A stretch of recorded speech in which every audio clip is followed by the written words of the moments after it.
Quantos estiveram aqui domingo passado? Levanta a mão. Alguns não vieram. Nós estamos falando uma série de mensagens, lutando e vencendo os gigantes da vida. E a semana passada nós falamos sobre o gigante do medo. E é impressionante, queridos, o número de pessoas que nos procuraram depois, que nos mandaram mensagem, e-mails, dizendo o quanto a mensagem alcançou o seu coração. O medo faz parte da vida, é verdade, mas nós temos um Deus que vai adiante de nós e que nos impulsiona de uma forma muito especial. E hoje nós vamos falar sobre o gigante do desânimo. São muitos os gigantes que nós vamos estar falando nessas 12 mensagens. E o gigante do desânimo, para mim, é um grande desafio. Jesus disse: no mundo tereis aflições, mas tende bom ânimo.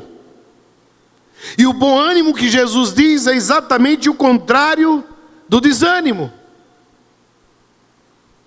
E quando Jesus disse tende bom ânimo, Jesus estava também dizendo: no mundo tereis desânimos. Eu estou vendo alguns irmãos assim, né? Eu já mandei desligar 2. Eu não sei se manda desligar mais 2. Bota os ventiladores. Eu fico sem saber o que fazer. Tá bom assim? Tá ótimo? Quem acha que tá ótimo, diga amém. Quem acha que tá ruim, diga misericórdia. Nenhuma. Eu fico preocupado, né? Claro. Mas Jesus disse: tende bom ânimo. Eu venci o mundo.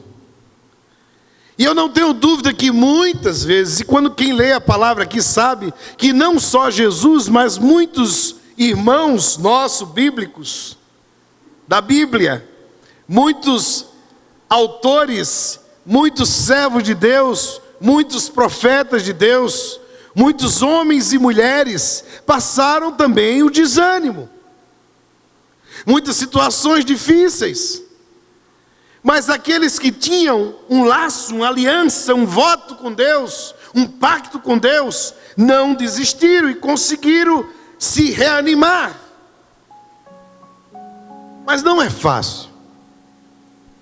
Queridos, o mundo tem nos bombardeado. Mas quando eu sentava e o Senhor me falava acerca dessas reflexões, eu comecei a perceber algumas coisas que eu queria considerar com vocês inicialmente. Primeiro, é que muitas vezes nós construímos uns instrumentos que nos vão levar ao desânimo. Eu comecei a perguntar a mim mesmo, das vezes que desanimei, o que aconteceu antes disso? E eu comecei a perceber que algumas decisões, alguns caminhos caminhados, alguns atalhos percorridos, foram decisões única e exclusivamente minhas.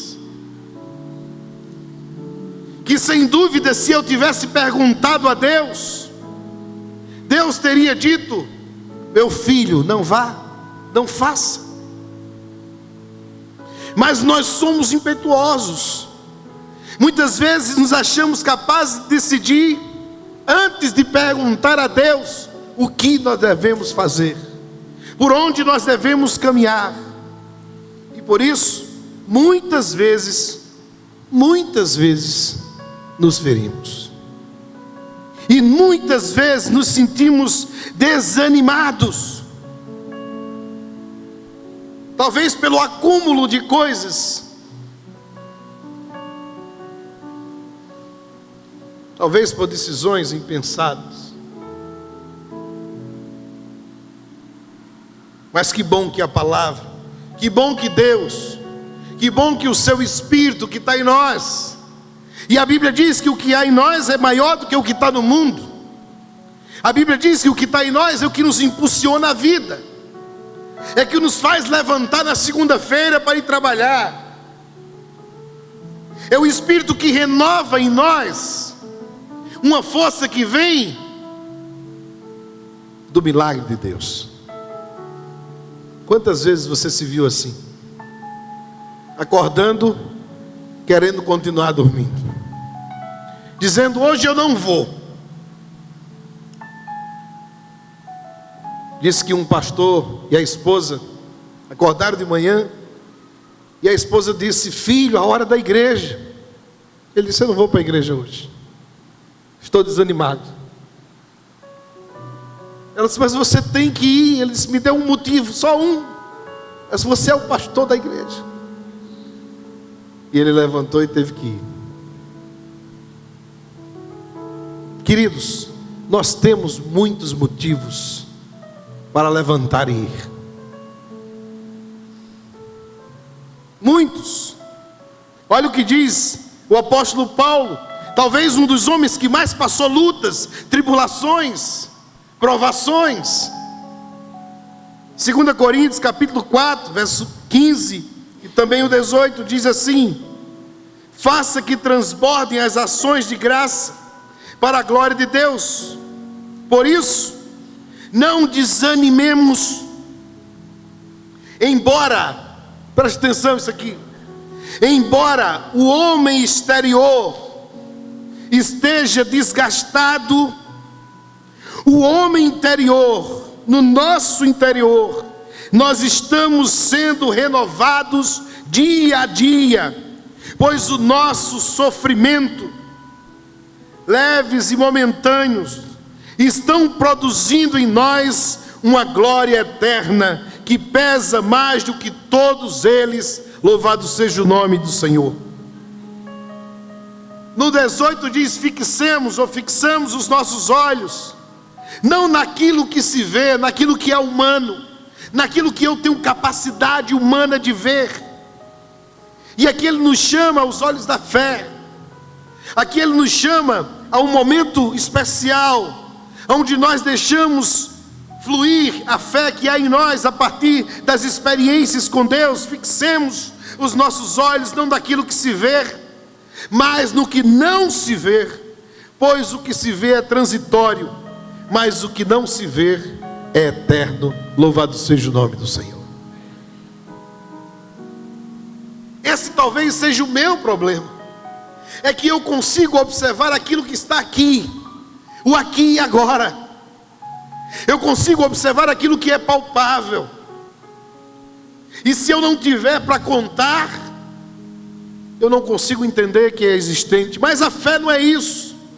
A fé me desafia a entender aquilo que eu não consigo ver. Ver sim, mas aos olhos ou pelos olhos da fé.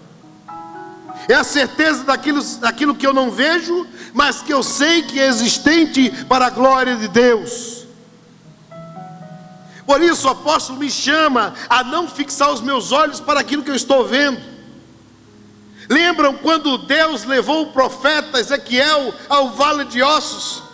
Ele disse assim: o que é que você está vendo aí nesse lugar? Talvez se fosse o profeta Kerley, eu diria: Senhor, é um vale de ossos, igual o profeta Ezequiel fez.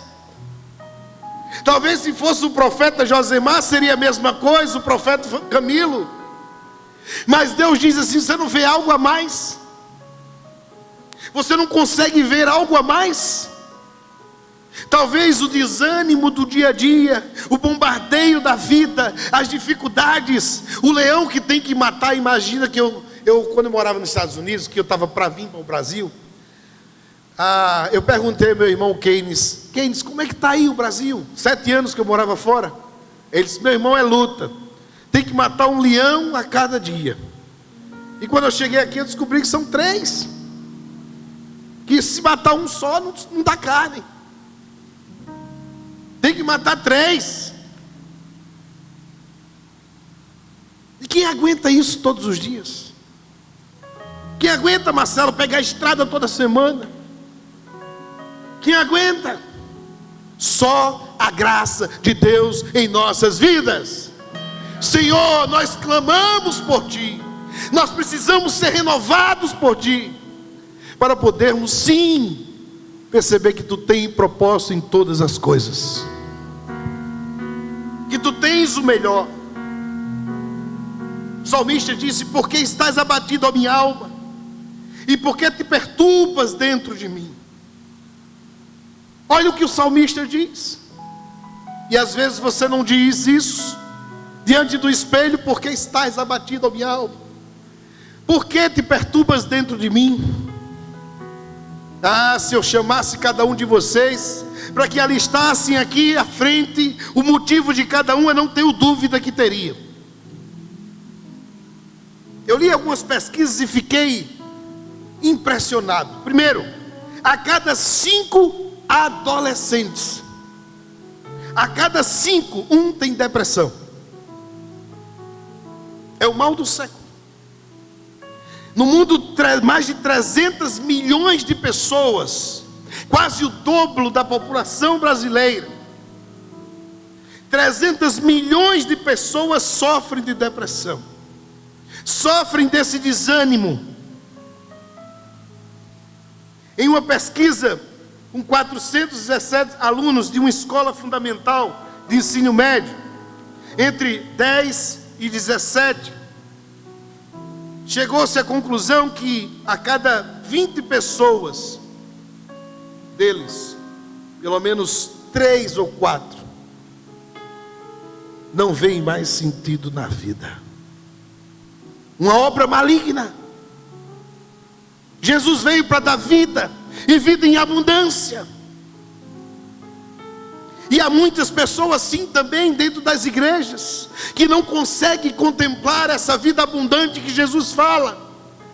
Talvez porque toma da água daquela mulher, e eu me volto sempre a ela, porque isso muitas vezes eu faço. Eu busco na fonte errada. Muitas vezes você, meu irmão, minha irmã, faz. Busca na fonte que não vai saciar a sede, que não vai reanimar a minha vida. E eu preciso entender que só em Jesus. Citei semana passada e cito hoje Santo Agostinho, que diz que o vazio do homem é do tamanho de Deus, e não haverá outro caminho, não haverá outro lugar senão em Deus. A possibilidade de preencher o vazio existencial do homem. Temos que crer que em Jesus existe esperança. O Novo Testamento traz 3 palavras gregas que expressam essa ideia. A primeira é o desânimo mesmo. A segunda é abatidos. E a terceira é desencorajados. E muitas vezes assim nós nos encontramos. E quem nos revigora, senão o Espírito, que é Espírito, mas é real. Eu fui dar uma palestra sobre felicidade, e eu disse assim: eu creio numa felicidade que é gerada de dentro para fora, porque a de fora para dentro eu busquei em tudo que você disser e não encontrei. De religião, a álcool, a prostituição, a droga, o que é? Não tem. Ela só é possível quando é gerada de dentro para fora, a partir da ação do Espírito Santo em nós. Não tem outro caminho. Não tem outro caminho.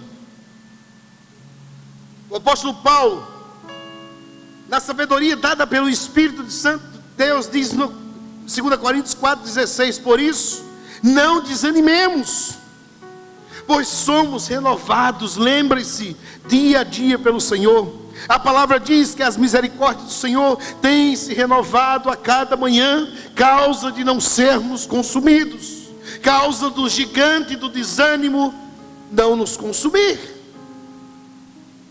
Essa é a causa.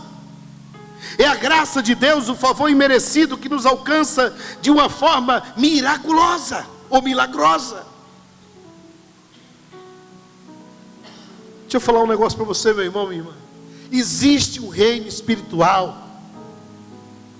Nós precisamos crer que existe um reino espiritual e que muitas coisas não acontecem na minha vida porque há anjos acampados sobre mim e sobre você, e Deus tem te dado livramentos. Existe um reino espiritual. Em Lucas capítulo 18, verso 1, Jesus contou uma parábola. Diz assim: então Jesus contou aos seus discípulos uma parábola. Mostra-lhes